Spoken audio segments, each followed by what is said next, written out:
Hello viewers, welcome to today's class. Please, if you're new to this channel, please do subscribe. What we do in this channel, we create content how to solve maths the easy way. Okay, so today we're going to learn about decimal. So what is decimal? This is a number which contains whole number part and fractional part. Okay, let's see it.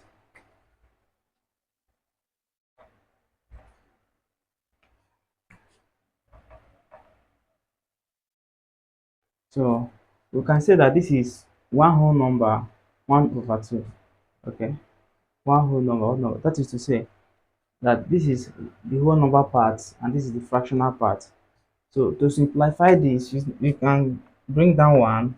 When you simplify 1/2, you have 0.5, which is equal to 1.5. So we can see that this is the whole number part and the fractional part.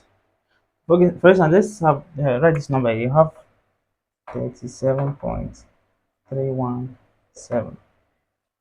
Okay, so remember what we did last time on place value.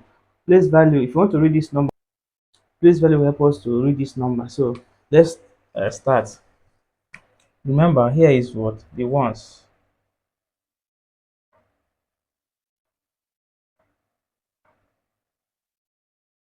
Here is what the tens. Now, coming to this side, you have tens, you have hundreds, there you have thousands.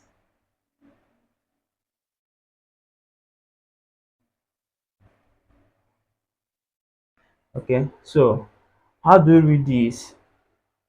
This is the ones place, this is the tens place, and now a decimal number is separated by a dot called decimal point.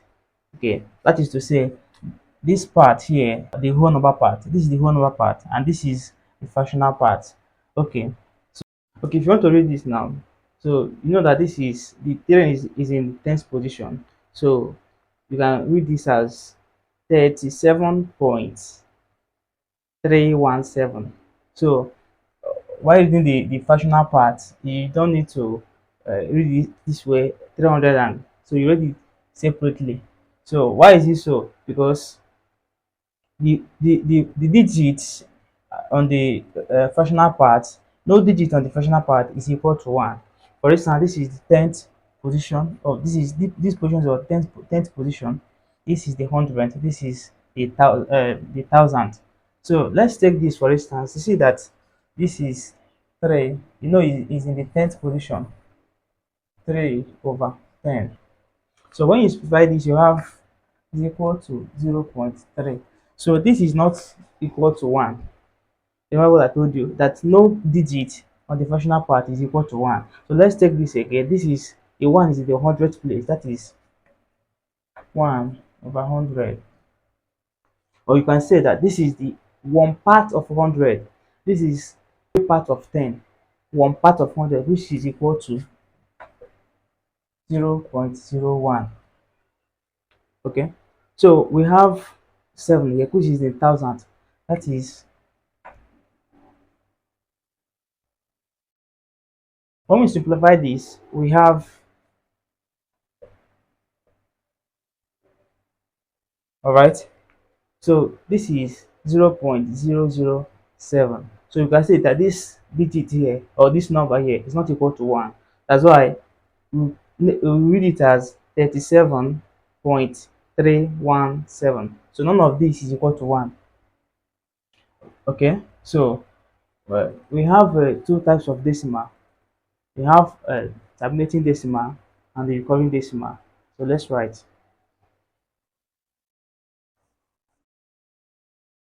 Okay, these are the two types of decimal that we have. Number one is terminating decimal, number two is recurring decimal.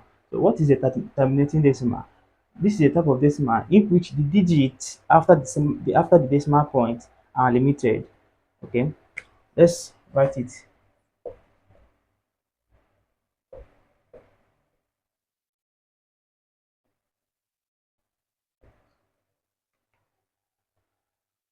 All right. So remember I told you that the digits after decimal point are read one separately. Now we have 0.5 here. We have 0.75 and then 1.5. You see that at a point, this the digit after decimal point ended doesn't continue to go on.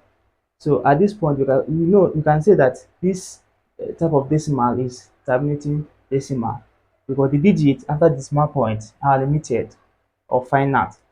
Now, when you come to recurring decimal, when we go to recurring decimal, we can say that this is a type of decimal in which the digits after decimal points are infinite. For instance, you have something like this.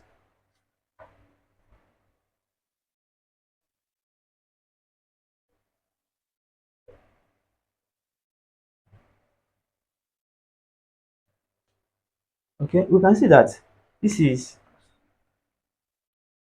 you can see that this is 1/6. Okay, so when you simplify it, what we have is what 0.1666666, and it continues. It continues. So at this point, the digits after the decimal point at a point continue to repeat, continue to repeat. So we can call this repeating or recurring decimal. And another example is when we have something like this. What 0.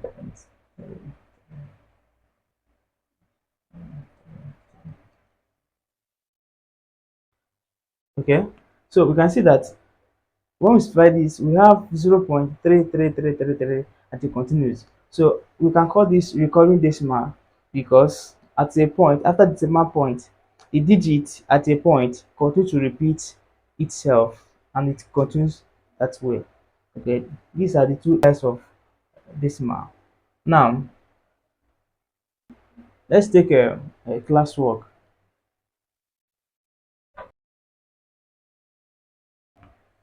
Okay, this is our classwork.